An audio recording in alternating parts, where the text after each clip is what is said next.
அறிவு சார்ந்த தலைவர் அவர்களே, இந்த மகாசபையிலே குழுமியிருக்கும் சிந்தனை சிறந்த பெரியோர்களே, அருள்நிதியர்களே, அருட்செல்வர்களே, தாய்மார்களே, உங்கள் அனைவருக்கும் எனது மகிழ்ச்சி, என்னுடைய வாழ்த்துக்கள். இன்முகம் என்பதை பற்றி சிந்திக்க இருக்கிறோம். அது எங்குமே தேடிப்பெற வேண்டியது இல்லை. நம்மிடம் இயல்பாக உள்ளது இன்முகம்தான். நம்மை சுற்றிலும் கோடி கோடி இன்பங்கள் அமைந்துள்ளன. இயற்கையின் பேராற்றலால ஒவ்வொன்றுமே நேச்சுரல் ரிதம் என்று சொல்வார்களே, அது போன்ற இயற்கை இனிமையோடு அணு முதல் கொண்டு அண்டையீராக முறை தவறாமல் இயங்கிக் கொண்டிருக்கிறது. ஒவ்வொரு பொருளும் அதனதன் அளவிலே அதனுடைய இயக்கத்தை நிகழ்த்தி கொண்டிருக்கிறது. அதையெல்லாம் மறந்து விட்ட போது, ரசிக்க தெரியாத போது நாம் முரண்பாடு அடைகிறோம் மனத்தினிடையே. அங்கேதான் வெறுப்புணர்ச்சியோ கவலையோ ஏற்படுகிறது. ஆசையை விட வேண்டியது அவசியமில்லை, வெறுப்பை விட்டால் அதுவே போதும் என்று ஒரு சூத்திரத்தில் நான் விளக்கியிருக்கிறேன். விருப்பத்தை ஒழித்துவிட முயல வேண்டாம், வெறுப்பை ஒழித்தால் அதுவே மேன்மை நல்கும் என்று. இந்த வெறுப்பு என்ற போது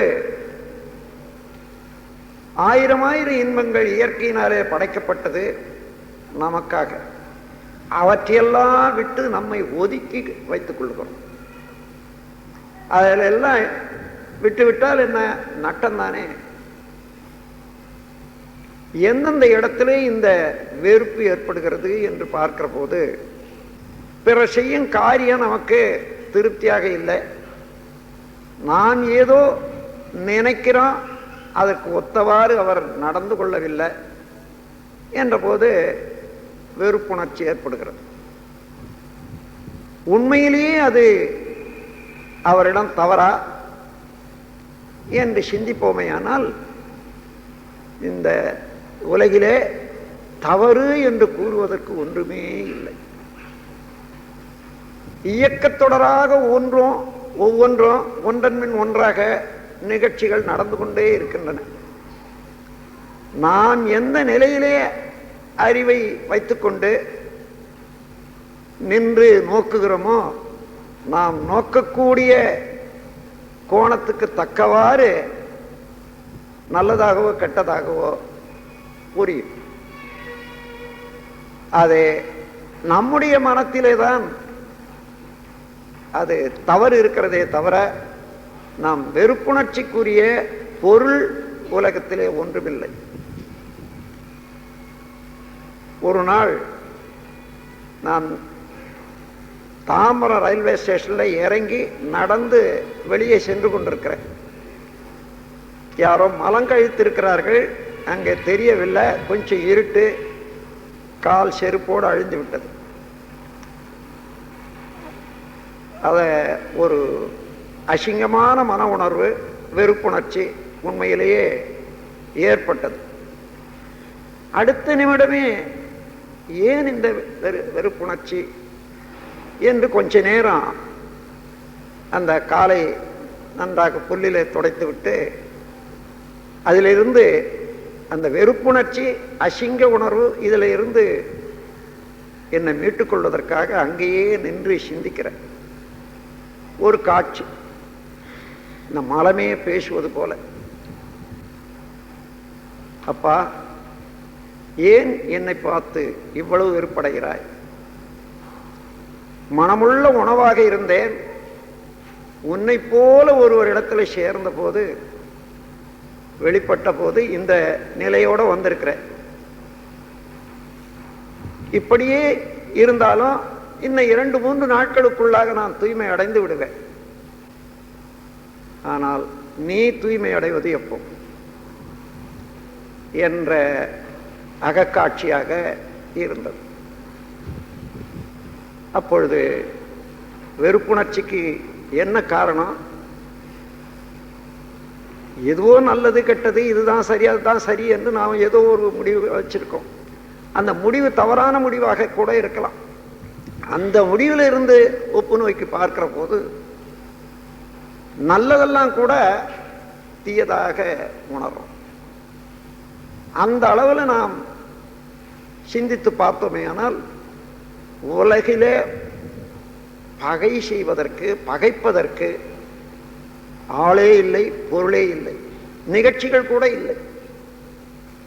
ஏதோ ஒரு தவறு பிறருக்கு செய்தோம், அவர்கள் மனம் வந்தது, அது இம்பிரிண்ட்ஸ் ஆஃப் சின்ஸ், அது பழிச்செயல் பதிவுகளாக நம்மிடமே அழிந்து விட்டது. அது காலத்தால் பழிச்செயல் பதிவுகள் வெளியாகும் போது அது துன்ப உணர்வாகத்தான் வெளியாக வேண்டும். அதற்குரிய சந்தர்ப்பத்தையும் இயக்கத்தையும் இயற்கை தானாக ஏற்படுத்தி கொடுக்கும். அப்பொழுது துன்பப்படுகிறோம். யார் மூலமாக அந்த துன்பம் வந்ததோ அவர்களை வெறுக்கிறோம். இங்கே உண்மை என்ன? என்னுடைய பழிச்செயல் பதிவு காலத்தால் வெளியிட வேண்டியதாக, வெளிப்பட வேண்டியதாக, தூய்மை அடைய வேண்டியதாக இருக்கிறது. அந்த காலம் வந்து விட்டது. இயற்கை என்ற பேராதார சக்தி தக்க நபரை கொண்டு அந்த செயலை முடித்து என்னிடம் உள்ள பதிவை தூய்மை செய்கிறது. ஒரு துன்பம் என்ற உணர்வை தந்து எனக்கு துன்பம் அளித்தவர் பேரில் நான் எப்படி வெறுப்படைய முடியும்? நமது செயல்களில் 3 வகையாக பிரிக்கலாம். அவற்றை central nervous system, autonomous nervous system, universal wave system என்று 3 வகையில் நம்முடைய மன இயக்கம், உடல் இயக்கம் நடைபெற்று கொண்டிருக்கும். விரும்பி ஒரு காரியத்தை செய்கிறோம் அல்லவா, அதற்காக கையை காலை அசைக்கிறோம், எண்ணுகிறோம். இதெல்லாம் சென்ட்ரல் நர்வஸ் சிஸ்டம் என்று சொல்வார்கள். விரும்பாமலே நடைபெறக்கூடிய நிகழ்ச்சிகளுக்கு அட்டானமஸ் நர்வஸ் சிஸ்டம் தானாக இயங்கிக் கொண்டிருக்கிறது என்று சொல்வார்கள். அதற்கு மேலாக யூனிவர்சல் வேவ் சிஸ்டம் என்று ஒவ்வொரு பொருளிலேயும் அடங்கி அது காலத்தால் அது விரிந்து செயல்படுகிறது. அலையாக பற்றி உதாரணமாக நாம் பேசுகிறோம், அந்த பேச்சு இந்த ரெக்கார்டரில் பதிவு செய்கிறாங்க.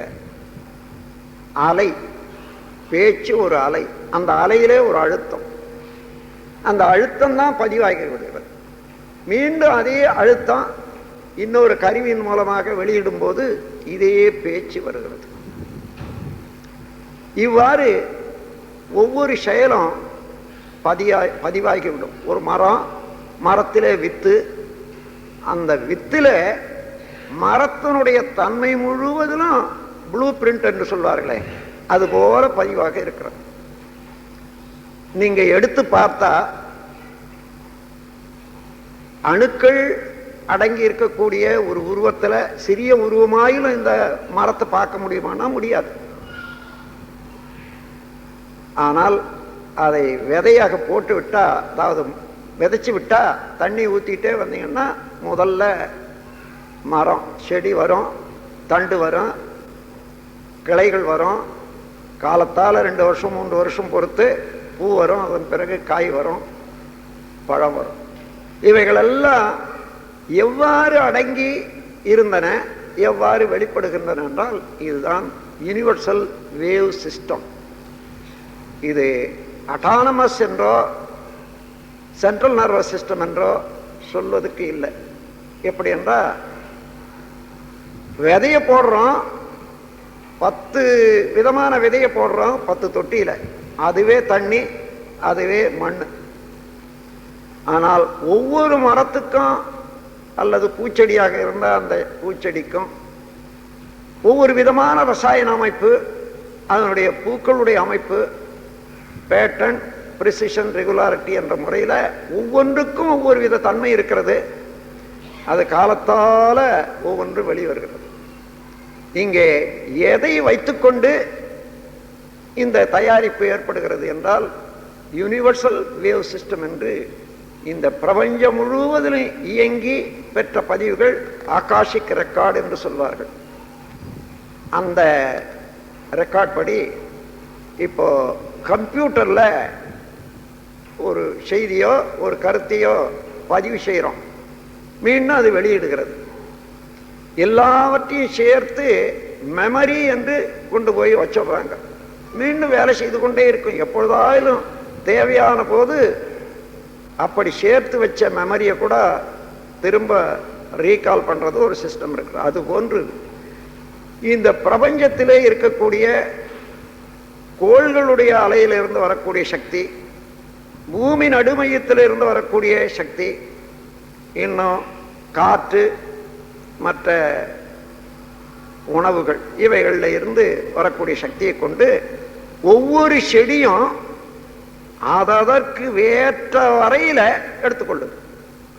எப்படி ஒரு ரோஜா பூ எடுத்துக்கொள்ளுங்க, அந்த ரோஸுக்கு என்ன ரசாயனங்கள் வேணுமோ, என்ன அணு மூலகம் வேணுமோ, அது வரையில் அது தயார் செய்து கொள்ளுகிறது. அந்த மண்ணில் தண்ணியிலையோ இல்லை, அது அங்கே இருக்கிறது அடிப்படையாக அணுக்கள் தான். இந்த மாற்றுக்கு உரிய சிறப்புகள் எல்லாம் அட்டானமஸ், அதாவது யூனிவர்சல் வேவ் சிஸ்டம் என்றதில் இருந்து தான் எல்லாமே நடைபெற்று கொண்டிருக்கிறது. அதுபோன்று நாம் செய்த செயல்கள் உள்ளே பதிவாகி இருந்தாலும் அது செயல்படுவதற்கு இங்கேயே எல்லா பொருட்களும் இல்லை. அது செயல்படுவதற்கு இன்னொருவருடைய ஆற்றல் கொண்டு செயல்பட வேண்டியதாக இருக்கிறது. உதாரணமாக ஒருவர் மனம் வெதும்பி ஒருவருக்கு சாபத்தை கொடுத்து விடுகிறார், நீ பாம்பு கடிச்சு சாவணும் என்று. அது பதிந்து விடுகிறது. இன்னொருவருக்கு ஏதோ ஒரு நன்மை செய்து வைக்கிறார், அதுவும் பதிந்து விடுகிறது. எப்பொழுதும் உனக்கு எந்த கஷ்டம் வந்தாலும் எல்லாம் வல்ல இறைவன் அதை நீக்கி அருள் புரிவாராக என்று அவர் மனம் குளிர அவர் வாழ்த்தி வைக்கிறார். எங்கேயோ போய்கொண்டு இருப்பார், அந்த காலம் வந்து விட்டது. அங்கே ஒரு பாம்புக்கு இவருடைய எண்ணத்திலே பதிந்த பதிவு ஒரு பாம்புக்கு இயக்க வேகமாகி நேரா குறுக்க வரும், அது மேல காலை வைப்பாரு, கடிச்சுவிடும். அந்த வேலை அது முடிஞ்சது. பாம்பின் மேல பகை கொள்ள முடியுமா இங்க? அதன் பிறகு பாம்பு கடிச்சதை விஷம் ஏறிட்டு யாரோ இப்படி அப்படி அலைகிறார்கள். ஓ, அந்த விஷ வைத்தியர் இந்த ஊருக்கு வந்திருக்கிறாரு, அது 4வது ஊர்ல இருந்து, அவர் இங்கதான் தங்கியிருக்காரு இன்னார் வீட்டில் என்று ஒருத்தர் சொல்லுவார். உடனே அவரை போய் அழைச்சிட்டு வராங்க. அது சரியாக விஷம் முறிய மருந்து கொடுத்தாயிடும். இங்கே ஏற்பட்ட பதிவு அது செயல்படுவதற்கு விரிந்த ஆற்றல் உள்ள பிரபஞ்சம் முழுவதும் விரிந்து இயங்கிக் கொண்டிருக்கக்கூடிய ஒவ்வொரு அணுவிலும் அறிவாக பேட்டர்ன், பிரிசிஷன், ரெகுலாரிட்டி என்ற பேரறிவாக இயங்கிக் கொண்டிருக்கக்கூடிய இயற்கை எந்த இடத்திலே யாருக்கு என்ன வேணுமோ அதை அவ்வாறே சேர்த்து கொடுக்கக்கூடிய செயலுக்கு கொண்டு வரக்கூடிய ஆற்றல் இறையருள் இருக்கிறது. இங்கே பாம்பின் மேலே பகை கொள்வதோ அல்லது வைத்தியரை பாராட்டுவதோ மாத்திரம் போராது.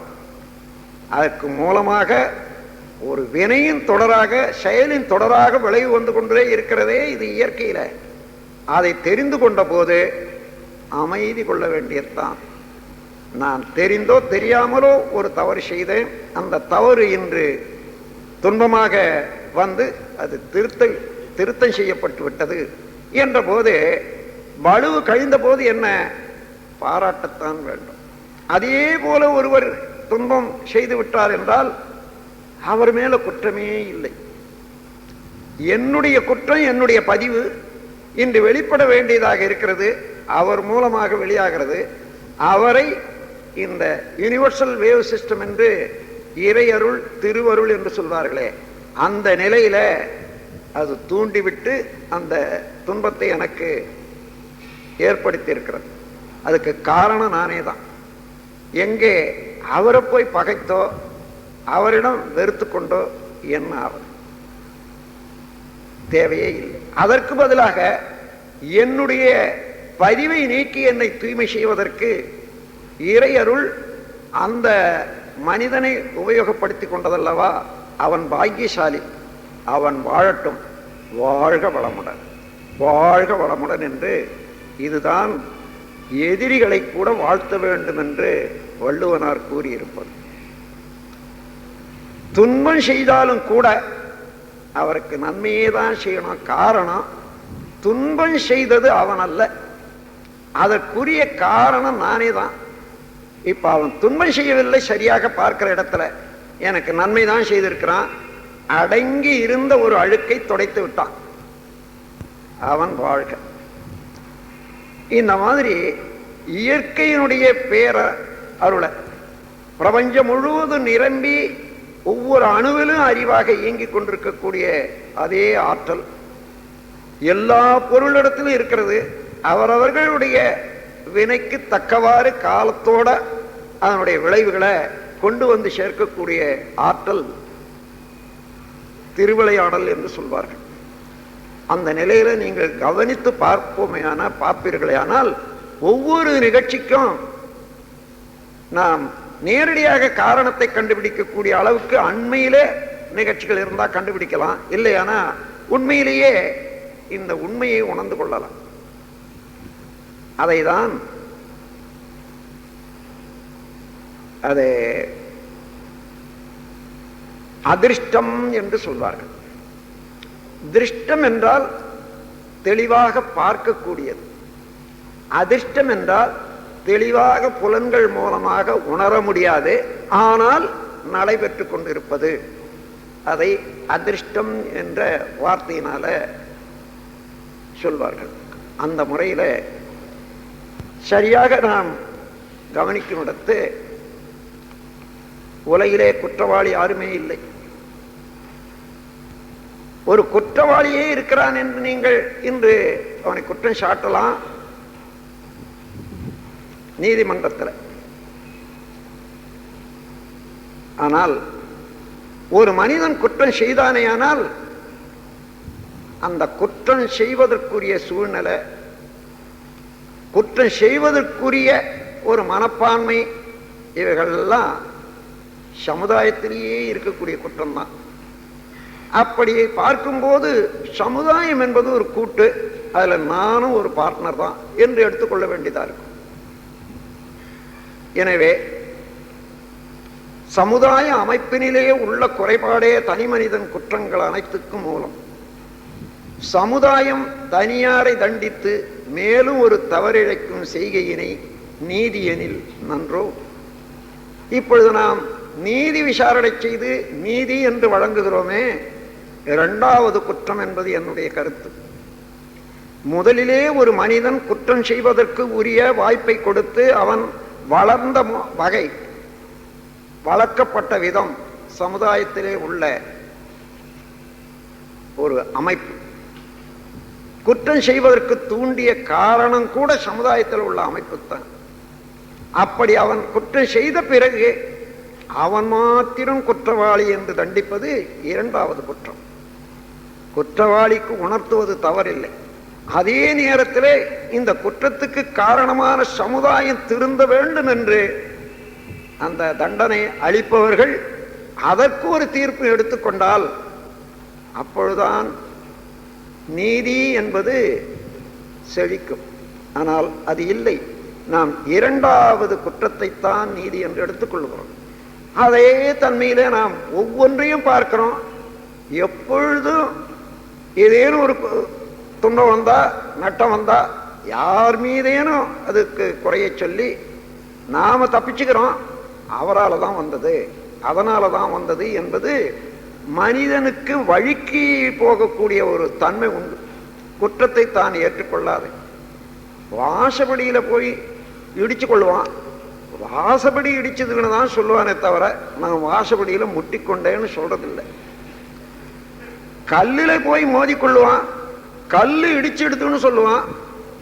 நான் கல்லுல மோதிக்கொண்டேன்னு சொல்றதில்லை. இது பழக்கம், அது இயல்பாய் மாறிப்போச்சு. இதை நாம் சிந்தித்து பார்ப்போமையானால் குற்றம் என்பதே உலகத்தில் இல்லை. ஆனால் சமுதாய அமைப்பின்படி என்னென்ன செயல்கள் இப்படித்தான் செய்யணும், செய்யக்கூடாது என்று நாம் ஒரு ஏற்பாடு செய்து கொண்டிருக்கிறோம். அந்த ஏற்பாட்டுக்கு முரண்படாது இருக்க வேண்டியது அவசியம்தான். அது முரண்பாடு குற்றம்தான். ஆனால் அது வெறுப்படைவதற்கு இல்லை. அந்த குற்றம் ஏற்படாது இருப்பதற்கும், குற்றம் ஏற்பட்ட பிறகு எத்தனை பேர் அதனால வருந்துகிறார்களோ அந்த வருத்தம் தீர்வதற்கும் நம்மாலான உதவியைத்தான் செய்ய வேணுமே தவிர, குற்றம் செய்தான் என்று குற்றவாளி ஒருவனை வைத்து வெறுப்படைவதற்கே இல்லை. குற்றவாளி பாவி என்று யாரும் இல்லை உலகிலே. குறைகளுக்கு காரணமோ பழைய சமுதாயம். நமது நாட்டில் அண்மையில் ஒரு நிகழ்ச்சி நடந்தது. யாரோ தமிழ்நாட்டில் இருந்து போனவர்களை கர்நாடக நாட்டில் யாரோ ஒரு அடிச்சுட்டாங்களாம். அதன் பிறகு அந்த நாட்டில் இருந்து நம்ம நாட்டுக்கு வந்த ஒரு கர்நாடக பேர் வழிய இங்கே தமிழ்நாட்டில் எல்லாம் அடிச்சுட்டான். என்ன காரணம்? எங்காலும் அங்கே வந்து அடிச்சே இல்லையா, அதனால இங்கே அங்கே அடித்தவனுக்கும் அடிபட்டவனுக்கும் இங்கே அடித்தவனுக்கும் அடிபட்டவனுக்கும் என்ன சம்பந்தம் பாருங்க. இந்த அளவில் தான் நம்முடைய குற்றச்சாட்டு இருக்கிறது.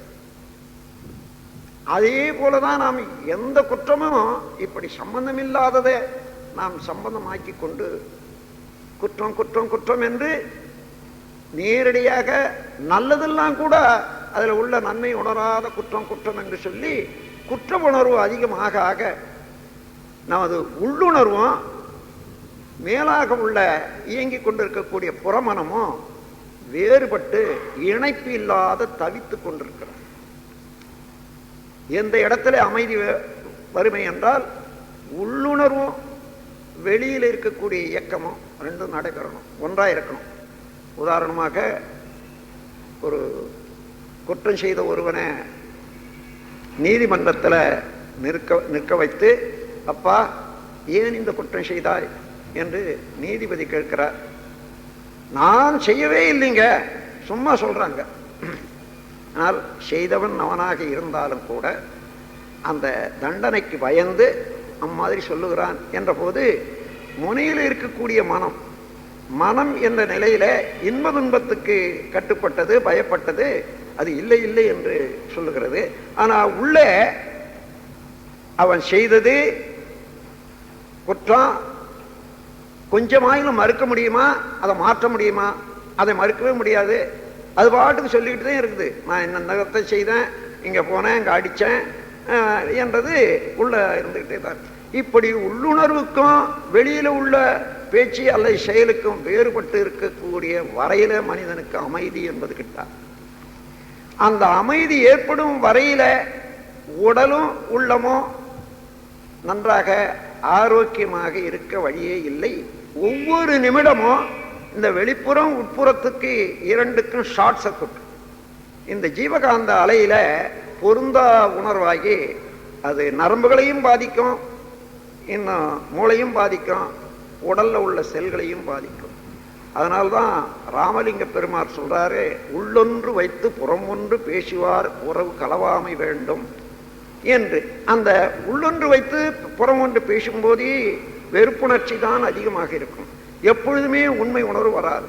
ஆனால் எல்லாம் இறைவனுடைய கூற்று, அவர்களுடைய அறிவு இருக்கிறது, தேவை இருக்கிறது. ஆங்காங்கே அவர்கள் இருக்கக்கூடிய நிலைமைக்கு தகுந்தவாறு செயல்களை செய்து கொண்டிருக்கின்றார்கள்.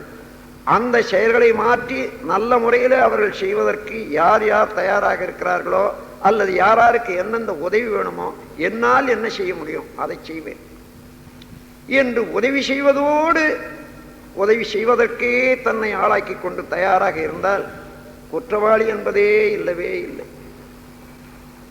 அப்படி குற்றம் காணாத மனநிலைக்கு வர வேணுமானால் இந்த இயற்கையின் பரிணாமத்தை தெரிந்து கொள்ள வேண்டும்.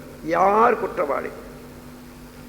திருடுதற்கு சந்தர்ப்பம் கிட்டிடாமல் திருடனவன் நல்லவனாய் இருப்பதுண்டு. திருடியே பிழைப்போனின் செயலை மற்றோர் தெரிந்து கொள்ளும் வரையில் அவனும் யோக்கியன். திருடாத உத்தமனும் சந்தேகத்தால் திருட்டு குற்றம் சாட்டப்படுவதுண்டு. திருடினவன் பிடித்து விட்டோன் சொத்து சாட்சி சேர்ந்து நீதிமன்றம் வந்தும் பொய்த்ததுண்டு. யார் குற்றவாளி நிர்ணயிக்க முடியுமா? ஆகையினாலே குற்ற உணர்வு நம்மிடம் வேண்டாம். சட்டம் இருக்கிறது, சட்டத்தின் கீழே குற்றங்கள் காணப்படுகின்றன. ஆனால் அந்த குற்றத்தை போக்குவது யார்? குற்றவாளிகளை யார் தண்டிக்கிறாங்கன்னு பார்த்தா குற்றமற்றவனாக இருந்து தண்டித்தா பரவாயில்லையே. அது இந்த உலகத்தில் நடக்கக்கூடிய நிகழ்ச்சியா? மூன்றாவது குற்றம். முதல்ல தனி மனிதன் குற்றம் செய்வதற்குரிய வாய்ப்பை அளித்த சமுதாயத்துக்கு அது ஒரு குற்றம். இரண்டாவது, அவன் மாத்திரம்தான் குற்றவாளி என்று அவனை தண்டிப்பது என்பது இரண்டாவது குற்றம். இன்னொரு குற்றவாளி அவனை விட மேலான அதிக கடும் குற்றவாளிய அவனை தண்டிக்க செய்யறது இருக்குதே, இந்த மூன்றாவது குற்றம். எங்கே நீதி? நீதியை நோக்கி சென்று கொண்டிருக்கிறோம், ஆனால் இன்னும் நீதி நிலைநாட்டவில்லை. அதுவரையில சட்டத்தை ஏற்றுக்கொள்வோம், சம்பிரதாயங்கள் எல்லாம் ஏற்றுக்கொள்வோம். ஆனால் நம்மிடம் உள்ள குற்ற உணர்வை தள்ளிவிட்டு எல்லோருக்கும் இனிமை செய்ய, குற்றவாளி என்பதை தண்டித்தாச்சு, ஆனால் அவனுக்கும் அங்கே இருந்து வெளியே வர்ற வரையில உணவு வேண்டிய ஏற்பாடெல்லாம் செய்ய ஏற்பாடு அதே அறிவில் செய்திருக்கிறாங்க. நடைமுறையில் செய்கிற போது கொஞ்சம் அது சரியாக வராதிருக்கலாம். ஆகவே அந்த முறையில் பார்த்தா குற்றவாளிகள் என்பது நாம் வெளியிலே எத்தனை பேர் குற்றவாளி ஆக்கிறோமோ அதை விட நம்மிடம் குற்றம் மலிந்து இருக்கோம்.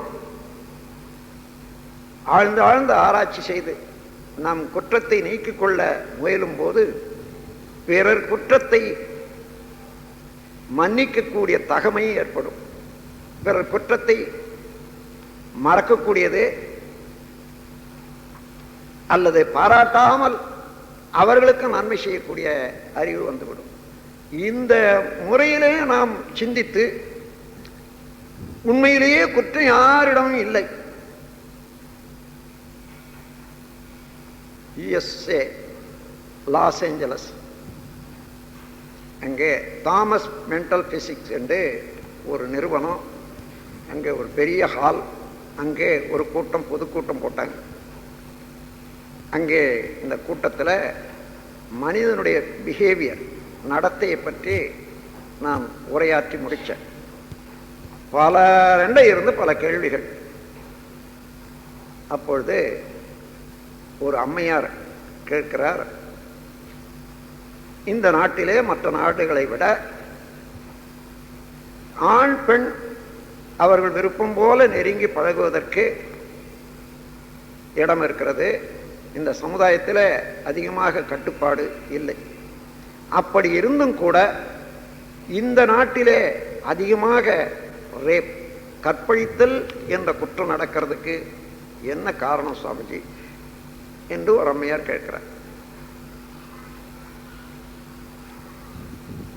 அது நான் ஒரு you are asking me sensitive question, I am hesitating to ஆன்சர்ன்னு சொன்னேன். அது ரொம்ப எனக்கு துணிவாகவே இல்லையே அதுக்கு பதில் சொல்றதுக்கு. இல்லை இல்லை, ஐ வாண்ட் யுவர் ஒப்பீனியன், நீங்கள் தைரியமாக சொல்லுங்க.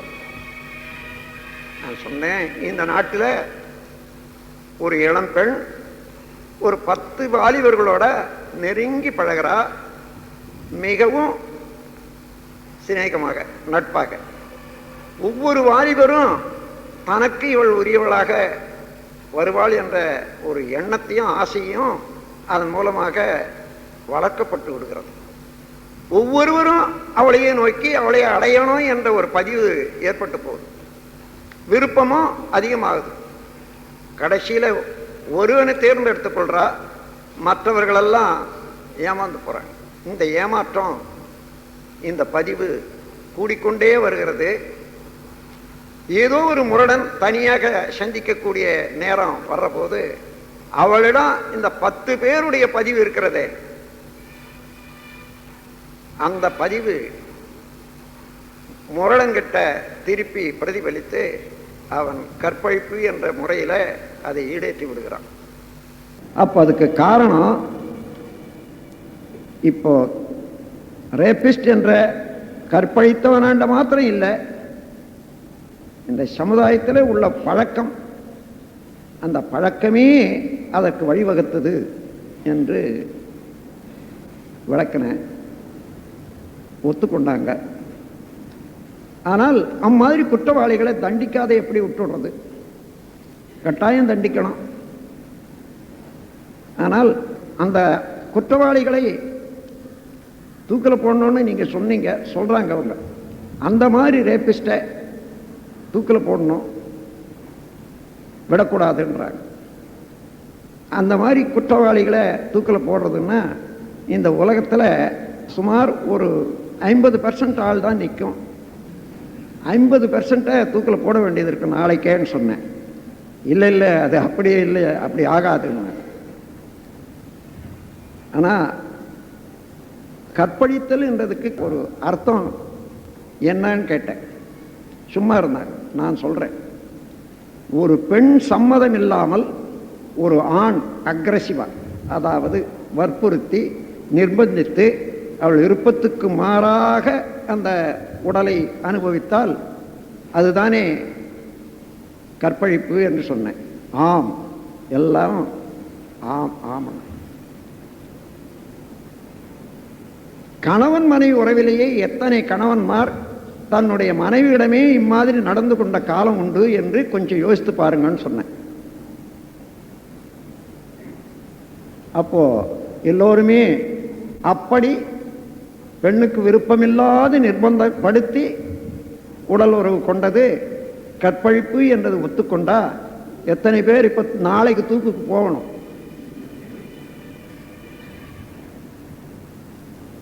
ஆனா அது சட்டத்துக்கு கீழே ஒரு பதுங்கிறதுக்கு இடம் வச்சுறதுனால அது குற்றமில்லைன்னு நினைக்கிறோம். அதாவது கல்யாணம் இந்த குற்றத்துக்கெல்லாம் பதுங்கு இடமா? திருமணம் என்பது குற்றவாளிகள் பதுங்கு இடம் அல்ல. அது மாதிரி உணர்ந்து நடக்கக்கூடிய காலத்தில் இந்த குற்றமெல்லாம் வராது. ஆனாலும் இந்த குற்றம் பெரிய குற்றம் என்பது சரி, அதெல்லாம் நடக்கிறதுக்குரிய காரணம் அறிந்து இளம் வயதிலேயே கல்வியிலேயே இந்த வாழ்க்கை கல்வி உலகில் தெளிய கற்றுக்கொள்ளக்கூடிய அளவுக்கு, கற்றுக் கொடுக்கக்கூடிய அளவுக்கு பிஹேவியர் ஆஃப் மேன்கைண்ட் அது வரணுமா, வந்த பிறகு சரியாகும் என்று சொன்ன அந்த வினாவுக்கு விடையை கொடுக்குறப்போ அந்த முறையில் குற்றவாளி பாவி என்று யாருமில்லை உலகில். குறைகளுக்கு காரணமோ பழைய சமுதாயம், அவங்க அப்பா அம்மா அல்லது 3வது தலைமுறையில் செய்த குற்றங்கள் பழிச்செயல்கள் பதிந்து இந்த காலத்தில் அவன் செய்கிறான். அவன் எண்ணத்தில் தோன்றியது அது கருப்பதியினால வந்தது கூட பல எண்ணங்களும் பல செயல்களும் உண்டாகின்றன. இப்போ இவன் மாத்திரம் குற்றவாளி, இந்த உடலை வைத்துக்கொண்டு இருக்கக்கூடியவன் மாத்திரம் குற்றவாளி என்று சொல்ல முடியாது. அம்மாதிரி இந்த சமுதாயத்தில், மனித சமுதாயத்தில் பல காரணங்கள் குற்றங்களுக்கு இருப்பதனால தனியாக அவன் பேரில் வெறுப்பு அடைவதற்கு பதிலாக அவன் பேரிலே கருணை கொண்டு அந்த குற்றத்திலே இருந்து அவன் விடுதலை பெறவும், அந்த குற்றத்தினாலே படும் துன்பத்திலே இருந்து விடுதலை பெறவும் நான் என்ன செய்ய முடியும் என்ற போதுதான் கருணை என்பது மனிதனை பிறக்கும். அந்த கருணையிலே பிறப்பதுதான் இன்முகம். உண்மையை உணர்ந்து ஒவ்வொரு உயிரினிடத்தும் அந்த இறைவனுடைய திருவிளையாடல் எவ்வாறு இருக்கிறது என்பதை உணர்ந்த போது அறிந்தது சிவம், மலர்ந்தது அன்பு. எல்லாரிடமும் கருணை காட்டக்கூடிய அளவுக்கு, யார் குற்றவாளியாக இருக்கிறானோ அவனிடம் கூட கருணை காட்டக்கூடிய அளவுக்கு அன்பு பிறக்க, அதுதான் இன்பம். இன்முகம் என்பது இறைவனுடைய ஆற்றலை, இயற்கையினுடைய சட்டத்தை உணர உணர உணர அதோடு ஒன்றி ஒன்றி ஒன்றி வேறுபடாத கணிப்பு நிலையிலே சுத்தமான கணிப்பு உண்டாகும். வாசப்படியில் போய் நான் முட்டிக்கொண்டேன், இடித்துக்கொண்டேன் என்று சொல்லக்கூடிய அளவுக்கு மனம் வரணும், பழக்கம் மாறணும். அது வரையில் நாம் உஷாராக இன்முகத்தை கொள்ள வேண்டும். இன்முகத்தினால உடலுக்கும் உயிருக்கும் இடையே ஒரு நட்பு இனிமை ஓங்கும், மனதுக்கும் உயிருக்கும் இடையே ஒரு நட்பு நன்றாக இருக்கும், எப்பொழுதும் மனம் அமைதியாக இருக்கும். தனி மனிதனுக்கும் சமுதாயத்துக்கும் இடையே அமைதி ஓங்கும், நட்பு நன்றாக இருக்கும். இயற்கையினுடைய சட்டம் ஒன்று இருக்கிறதே, எதை செய்தாலும் அதற்குரிய விளைவு உண்டு என்று அதை உணர்ந்து செய்யக்கூடிய அறிவு வர்றபோது அறிவுக்கும் இயற்கைக்கும் பொருத்தமாக இனிமையாக இருக்கும். இந்த நிலையில அந்த மனிதனுடைய மனம் எப்படி இருக்கும் பாருங்க, இனிமையாகவே இருக்கும், இன்முகமாகவே இருக்கும். நான் வாணிபம் ஒரு காலத்தில் செய்திருந்தேன். லட்சக்கணக்கான பணம் திரண்டு கொண்டு இருக்கும்போது அப்பொழுது நோக்கி பார்க்கிறேன், எத்தனையோ மாறுதல் வந்து விட்டது இந்த வாழ்க்கையில். இன்று இப்படி பணம் பிறழுகிறது, இது எங்கே போய் நிற்கும், எவ்வளவு நாளைக்கு இருக்கும் என்று நோக்கி பார்க்கிறேன். அப்பொழுது என் ஜனனம் என் மரணம் இரண்டையும் யான் அறியேன். யாருக்குமே ஜனனமும் தெரியாது, மரணமும் தெரியாது, தெரிய போறது இல்லை. தெரியாத நிலையில் அறிவு இருக்கிற போதுதான் ஜனனம் உண்டாகுது, மரணமும் மறந்து போன பிறகுதான் மரணம் உண்டாகுது. என் ஜனனம் என் மரணம் இரண்டையும் யான் அறியேன், எனினும் அவ்விருமிகட்சி என் உளத்தில் கொண்டே பொன் முதலாய் பொருள் அனைத்து இட்டுகின்றேன். இவற்றை புவி வாழ்வின் இயல்பு ஒக்க பொது நலமே கருதி நன்மையனும் வழிகளிலே வைத்து செலவாக்கி நச்சமயம் வாய்க்குமெனில் அனைத்தையும் அழிப்பேன். இன்முகமும் எளிமையுமே எனது செல்வம், வீடோ ஏகவெளி என்று எண்ணி யான் துறவு கொண்டேன் என்று பொருட்கள் பெருகி வெள்ளம் போல பெருகி வந்த காலத்தில் சிந்தனை செய்து எடுத்த முடிவோடு வந்த கவி உலக சமாதானம் என்ற நூலில் 1957 வெளிவந்த நூல் அது. அந்த நூலில் இருக்கிறது. இப்போது அந்த நூல் இருந்தால் பாருங்கள். அதுக்கு காலம் வந்தபோது அதே போன்று அவ்வளவு பணம் தொகை எல்லாம் நல்ல முறையில் நிறைவு செய்து இப்பொழுது உங்கள் முன்னால் நான் இருக்கிறேன். அன்றைக்கும் இனிய முகம்தான், இன்றைக்கும் உங்களோடு இனிய முகத்தோடு இருக்க முடிகிறது. உண்மை உணர்வு பெறும்போது இனிமையான உணர்வு தான் இருக்கும். நோயிலிருந்து மீட்டுக்கொள்ளலாம், மனநோயிலிருந்து மீட்டுக்கொள்ளலாம், உடல் நோயிலிருந்து மீட்டுக்கொள்ளலாம். அது மாத்திரமில்லை, இன்முகம் என்ற ஒன்றை ஒருவரை நாடி சுற்றிலும் இருக்கக்கூடியவர்களெல்லாம் சொந்தக்காரர்களாக அவருக்கு உரியவர்களாக மாறிவிடுகிறார்கள். இன்முகம் இல்லையேல் பகை என்ற உணர்வு இருந்தால் எல்லாருமே பகைவர்களாக, சொந்தம் என்பது ஒரு வார்த்தை அளவில் இருக்குமே தவிர உண்மையான உணர்வில் சொந்தம் பாராட்ட முடியவே முடியாது. எனவே மகாத்மா காந்தியை போன்ற இன்முகம் காட்டிய ஒருவர் உலகுக்கெல்லாம் நண்பராகவே இருந்தார் என்றால் இன்முகம்தான் காரணம். அந்த முறையில் இன்முகத்தை வளர்த்து கொள்வதற்கு குற்றவாளிகள் என்ற எண்ணத்தோடு யாரையுமே பார்க்க வேண்டாம். அது சட்டத்தின் மூலமாக சமுதாய சம்பிரதாயத்துக்கு ஏற்றவாறு அது வைக்கப்பட்டிருக்கிறது. அது சரி, அந்த அளவில் அதை ஒப்புக்கொள்வோம். நாமும் கீழ்ப்படிந்து உடனிருந்து நடந்து கொள்வோம். ஆனால் உள்ளத்திலே யாரையுமே விரோதிக்கிறது இல்லை, எந்த இடத்திலையும் பிணக்கு கொள்வதில்லை.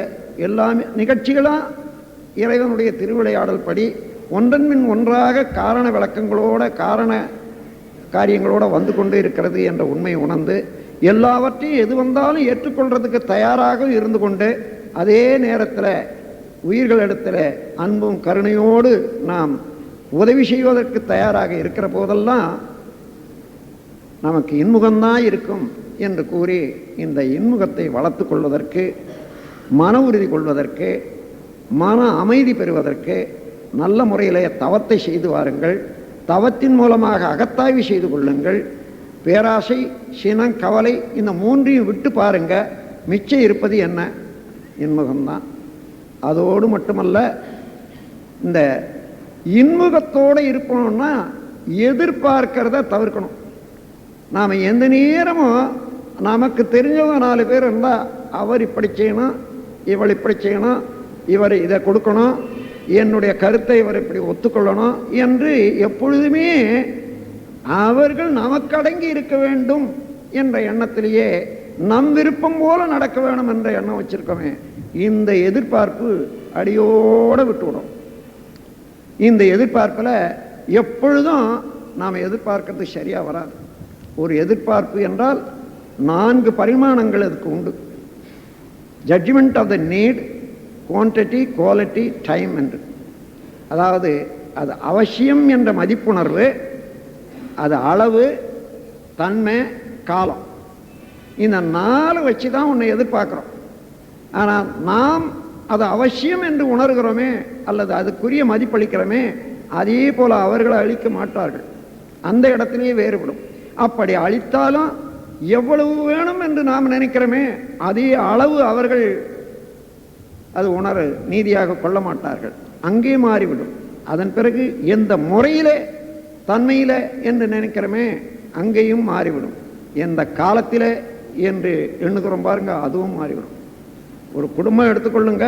கணவன் மனைவி 2 பேரும் உட்கார்ந்துருக்காங்க. பிச்சைக்காரன் வந்து தெருவில் அம்மா பிச்சை என்று கேட்குறான். உடனே அந்த அம்மா எழுந்திருக்கிறாங்க. ஏன், என்ன அவசரம்? இல்லை, யாரோ பிச்சைக்காரன் சாப்பாடு கேட்குறான். கேட்டால் என்ன, ஓய்வான்னு சொல்லிட்டு சொல்ல வேண்டியது தானே. இல்லைங்க, கையில் சாப்பாடு இருக்குது, அதை கொஞ்சம் போட்டுட்டு வந்துடுறேன். இங்கே அவ்வளவு அவசியம்தானா என்று அந்த அம்மையார் உணர்ந்தது. அந்த அளவுக்கு இவர் உணரலை. அங்கே வேறுபட்டது. சரி, அந்த அம்மா எடுத்துட்டு வரா கையில் சாதத்தை. இவர் பார்க்குறாரு, என்ன இவ்வளவு சாதமா, ஒரு ஆளுக்கு போதுமா தான் இருக்குதே, இவ்வளவா ஒரு பிச்சைக்காரனுக்கு போடுறது? அந்த அம்மா சொல்கிறா, அதுக்கப்புறம் போட்டுட்டு வந்து அவ்வளவு மிச்சங்க, அது இருந்தாலும் கெட்டு போடும், அவனுக்கு பசியாக இருக்குது சாப்பிட்டோன்னுட்டு. இப்போ அளவில் வித்தியாசம். இவருடைய கருத்துக்கும் அந்த அம்மாவுடைய கருத்துக்கும் அந்த அளவில் வித்தியாசம். அதாவது judgement of the need, quantity, quality. எடுத்துகிட்டு போனால், அம்மா இந்த சாதத்தை வச்சுக்கிறதுக்கு வாங்கிறதுக்கு இல்லையம்மா ஒன்றும். உடனே உள்ளே வந்தால் ஒரு இலையை எடுத்துகிட்டு ஓடுறார். ஏன் இலையை எடுத்துன்னு போகிற? இல்லைங்க, அந்த பிச்சைக்காரன் கையில் ஒன்றும் வச்சில்ல, அது துணியை விரித்து கொட்டிட்டு வருவியா, நீ இலையை எடுத்துகிட்டு போவியா என்று சொல்லுவோம். இங்கே தன்மை வேறுபாடு. அதன் பிறகு முதல்லையே காலம். இப்போ என்ன, எல்லாம் சாப்பிட்டாகட்டும் போடுறேன்னுட்டு சொல்லி போய் வாயா, போய் எல்லாம் சுற்றிட்டு வரும்போது வான்னு சொல்ல வேண்டியதானே என்றாரு. இல்லைங்க, இப்போ போட்டால் தான் அவன் நாம் அப்புறம் தூங்குற போது வந்து கேட்டான்னா நாம் என்ன பண்ண முடியும்? வராதியே போவான், வருவான், அந்த சமயத்தில் தூங்கிடுவான். அதனால் இப்படி எந்த எதிர்பார்ப்பும் 4 தன்மைகள் அடங்கி உள்ளன என்பதை நீங்கள் ஆராய்ச்சி செய்துங்க. ஜட்ஜ்மெண்ட் ஆஃப் த நீட், நாம் இது சரி என்று உணர்றோமே அங்கேயே ஒன்று இருக்கிறது. அதன் பிறகு குவான்டிட்டி, அளவு, அது தன்மை, அதுக்கு காலம். இந்த 4ஆல் வேறுபடும். ஆளுக்கு ஆள், இடத்துக்கு இடம், நேரத்துக்கு நேரம். ஆகவே எப்பொழுதும் நாம் எதிர்பார்க்கறது அதே போல வராது. எதிர்பார்த்து விட்டோம் என்று சொன்னால் நம்ம மனத்தால் ஒரு எல்லை கட்டி கொள்கிறோம், விலங்கு போட்டுக்கொள்கிறோம். அது நீதியாக சரியாக என்ன நடக்கணுமோ வரும்போது ஏற்றுக்கொள்ள முடியாத தவிக்கிறோம். மனம் உடையுது, இடிபடுது. இப்படி ஒவ்வொரு நாளைக்கும் இந்த எதிர்பார்ப்பிலேயே ஏமாற்றம் அடைந்து அடைந்து அடைந்து இடிபடுவது மனம் என்றைக்கு அமைதி பெற முடியும், என்றைக்கு சிந்தனை உயர முடியும் எண்ணி பாருங்க. ஆகையினால எதிர்பார்ப்பதை அடியோடு விட்டுவிட வேண்டும். என்ன இதுவரையில் நான் என்னென்ன செய்து இருக்கேன், எனக்குரியது வந்து கொண்டு தான் இருக்கும். ஒவ்வொரு செயலுக்கும் விளைவு உண்டு. அந்த விளைவு தக்க விளைவு தக்க காலத்தில் வந்தே ஆகும். இதுதான் இயற்கையினுடைய நியதி. ஆகையினால எனக்கு இது கட்டாயம், எனக்கு வரக்கூடியது நான் எதிர்பாராது இருந்தால் வராது நிற்காது, வரும். ஆகையினால வர்றது வரட்டும். எது வந்தாலும் ஏற்றுக்கொள்வதற்கு நான் தயாராக இருப்பேன். ஏற்றுக்கொண்ட பிறகு அதை எப்படி சரி கட்ட வேணும், எதை கொள்ள வேண்டும், எதை தள்ள வேண்டும், ஏதோடு நாம் எதிர்த்து போராடி அதை வெற்றி கொள்ள வேண்டும் என்றெல்லாம் அதன் பிறகுத்தான் பார்த்து கொள்ளணும் என்ற முறையில் நாம் தயாரிப்பு நிலையில் இருக்கிற போது மனம் விசாலமாக இருக்கும், அமைதியாக இருக்கும், அங்கே இனிமையாக இருக்கும். இன்ப உணர்வு, இன்முகம் அங்கே தான் உண்டாகும். அதோடு யாராயும் தெரிந்தோ தெரியாமலோ நம்மை பகைப்பான், அந்த பகை உணர்வுக்கு வழி ஏற்படும். அதற்கு பதிலாக அவர்களை நினைந்து வாழ்த்தி கொண்டே இருப்போம். நீ வாழ்க வளமுடன். அந்த உருவத்தை மனதிலே வைத்துக்கொண்டு நீங்கள் பல தடவை வாழ்த்துங்கள். இந்த வாழ்த்தின் காரணமாக எழக்கூடிய எண்ண அலைகள் இருக்கிறதே, ஒவ்வொரு அலைக்கும் ஐவகை இயக்கம் இருக்கிறது என்று 2 நாட்களாக பல தடவை சொல்லியிருக்கேன். மோதுதல், பிரதிபலித்தல், சிதறுதல், ஊடுருவிப்பாய்தல், இரண்டிடையே ஓடிக்கொண்டிருந்தல். Clash, reflection, refraction, penetration, interaction என்று ஐவகை இயக்கம் நமது எந்த அலைக்கும் உண்டு. ஒவ்வொரு பொருளும் இயங்கிக் கொண்டே இருப்பதனால அலையில்லாத பொருளே இல்லை. ஆகையினால நம்முடைய உடல்ல உடல் இயக்கத்தினாலேயும் அல்லது எண்ணெய் இயக்கத்தினாலேயும் அது அலைகள் வந்து கொண்டே இருக்கும். எந்த அலை எங்கிருந்து வந்தாலும் அந்த எங்கிருந்து வருகிறதோ அங்கு உள்ள தன்மை முழுவதும் அந்த அலையில் இருக்கும். இந்த அலை எந்த பொருள் மீது மோதுகிறதோ அந்த பொருளின் தன்மைக்கு ஏற்ப இந்த பொருளின் தன்மையை அங்கே தூண்டிவிடும். இதுதான் எண்ணத்தினுடைய எண்ண அலையினுடைய இயல்பு. அதனால நாம் என்ன எண்ணுகிறோம், அவர்கள் வாழ வேண்டும் என்று எண்ணுவோம். இரண்டிடையே ஓடிக்கொண்டிருக்கக்கூடிய உயிராற்றல் அலை, இது அவர்களுக்கு நன்மை பயக்கும். நாம் நல்லது என்று எண்ணும் போதே நல்ல அலை நம்முடைய உடல்ல வீசும். இந்த உடல்ல வீசக்கூடிய அலை உடலையும் சுத்தம் பண்ணும், உள்ளத்தையும் சுத்தமாக வைத்துக் கொள்ளும். ஆகவே வாழ்க வளமுடன் வாழ்க வளமுடன் என்று பிறரை வாழ்த்தி கொண்டிருக்கும் போது கூட நாம் வாழ்ந்து கொண்டிருக்கிறோம். நமக்கு உடலிலேயும் உள்ளத்திலேயும் ஒரு அமைதி ஏற்படுகிறது. அமைதி அலை இன்றி வாழ்க என்று சொல்ல முடியாது. வாழ்க என்று சொல்லும் போது அமைதி அலை நம்மிடமே வந்து சேர்ந்துவிடும். இந்த அமைதியிலே அலை யாரை நோக்கி செலுத்துகிறோமோ அவரிடம் சென்று ஊடுருவி நாம் 2 பேருக்கிடையே பல தடவை ஓட்டம் ஓடும்போது அவர்களையும் நம்மையும் ஒன்றிணைத்து விடும். நீங்கள் என்ன எண்ணுகின்றீர்களோ அதை அவர்கள் செய்வார்கள்.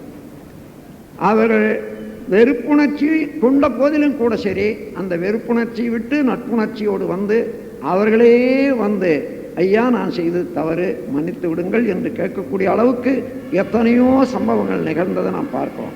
ஆகவே அந்த முறையிலே வாழ்த்தி வாழ்த்தி வாழ்த்தி வாழ்த்தி பகைமையை போக்கி இன்முகம் காணலாம் என்று கூறி, இன்முகத்துக்கு நாம் செய்ய வேண்டிய கடமையெல்லாம் முதலிலே குற்றம் என்பது இல்லை என்பதை உணர்ந்து கொள்வதற்கு இயற்கை நீதியை காண வேண்டும், சமுதாய அமைப்பை காண வேண்டும், மனிதனுடைய மனதின் தன்மையை உணர்ந்து கொள்ள வேண்டும். அந்த இடத்துல இருந்து நான் எந்த நிலையில இருந்து என்னை ஒரு கட்டு போட்டுக்கொண்டு அங்கே நோக்கி பார்த்து ஏற்றத்தாழ்வு இருப்பதாக தவறாக உணர்கிறேன் என்று நம்மையும் தெரிந்து கொள்ளலாம். அதன் மூலமாக தெரிந்து கொண்ட பிறகு அதை தவறான கணிப்பு இல்லாமல் வரும்போது இன்முகம் ஏற்பட்டுவிடும். அதன் பிறகு பிரபஞ்சத்தில் எல்லா பொருளும் அறிவுடைய பொருட்களாகவே இருக்கின்றன. அந்தந்த நிலையிலே அது சரியாகத்தான் இயங்கிக் கொண்டிருக்கிறது, ஒன்றன் பின் ஒன்றாக இயக்கங்கள். அதில் நான் அவரோடு என்ன செய்ய வேண்டும், என்னுடைய உதவி அதுக்கு என்ன செய்ய முடியும் என்று தெரிந்து எப்பொழுதுமே உதவி செய்ய தயாராக இருந்தால் இன்முகம்தான் உண்டாகும். கடைசியாக வாழ்த்தி கொண்டே இருப்பது, நம்மை தெரிந்தோ தெரியாமலோ வெறுக்கிறார்கள், எதிரிகளாக பாவிக்கிறார்கள் என்று சொன்னால் அந்த இடத்துல மனதில் ஒரு அன்கம்ஃபர்டபுள் ஃபீலிங், ஒரு மாதிரியான உணர்வு தான் வரும். அதை மாற்றி அமைப்பதற்கு அவரை நினைந்து வாழ்த்த வாழ்த்த வாழ்த்த வாழ்த்த அதையும் மாற்றிவிடலாம். இன்முகமே எப்பொழுதும் நமது சொத்தாக்கி கொள்ள வேண்டும், கொள்ளலாம் என்று கூறி என்னுடைய உரையை முடிக்கிறேன். வாழ்க வளமுடன், வாழ்க வளமுடன், வாழ்க